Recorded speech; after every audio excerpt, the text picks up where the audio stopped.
Hello, everybody. Welcome back. I figured seeing that your action steps are about massive action, that means creating an actual account and buying a domain, might as well give you some tips on how to choose a domain. Your domain is the first clue to a person or search engine what your site is about.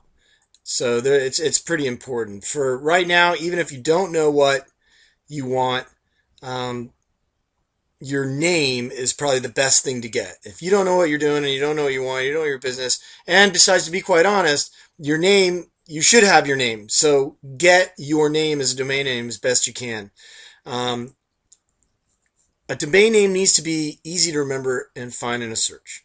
And your domain name is the first clue to a person or search engine what your website's about.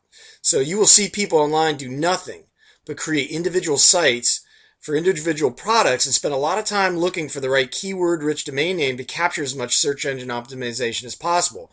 So they literally go in and they'll buy a domain name for every product they're selling, for everything they're doing, because the domain name describes what the site is about, and that helps search engines and people find it. And the problem is it's getting harder to get the domain name of choice because the number of websites that are being created are exponentially soaring every day that goes by. And the reason is it's getting so easy to create one, as you're going to find out. If you do not have any idea what you're going to write about or sell, just get your own domain name. Even your own domain name, yournameonline.com. Anything thereof that has your name in it will work. Just get your name. A lot of people have very, very unique names, and it's easy. Some of us have common names. It's a lot harder. But remember, this will most likely not be the only blog or web page you create or the only domain you ever buy, so don't stress. Just get something. But you always want your own name, or as close as you can get to it, so get it. The point is just start. Get something. Get going. Build a site. Doesn't matter. You can always redo it. You can always change the content. You can always get another domain name. So whatever you pick, make sure it's easy to remember and find in a search, and that it suggests the nature of the product or service. So, keyword rich. It suggests that, if I'm skydiving, it's going to suggest something about skydiving. The harryparker.com is all about skydiving photography, but you wouldn't know it. We go, it was the first domain name that I got, and I went and I got my name. And that's what I did with it. Harry Parker Photography. There you go. It's me shooting photography. So something that suggests what you're doing. Make sure you get a good extension. Go for the .com. Always go for the .com. If a lot of the hosts will try to get you to buy the net, the Mobi, the TV, all that stuff.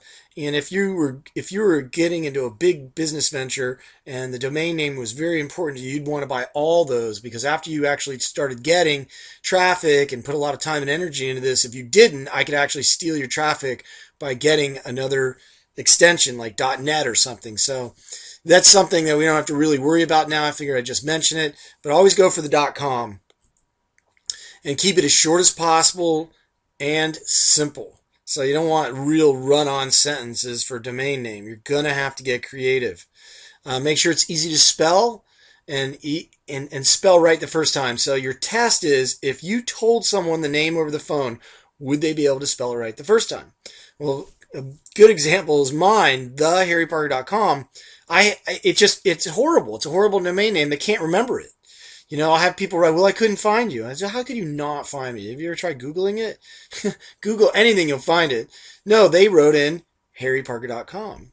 Because I said, yeah, it's theharryparker.com. They didn't think to put the THE in there. Some people put DA, theharryparker.com. Some people put ZA. Some people put PA.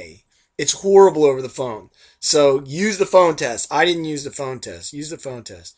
Definitely avoid using numbers or dashes whenever possible. Dashes totally screw everything up. Nobody's going to remember where to put dashes.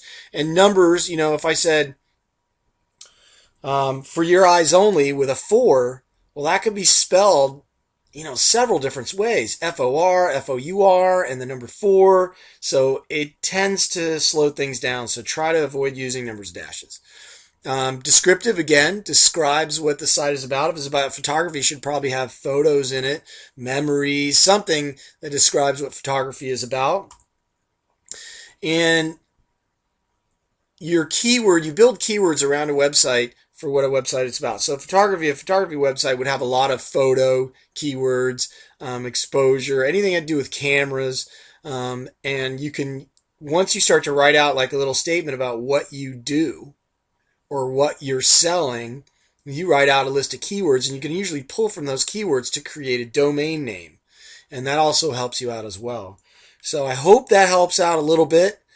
Just try and do the best you can. And if you don't know what to get, go ahead and get your name as close as possible and get started, because domain names are cheap.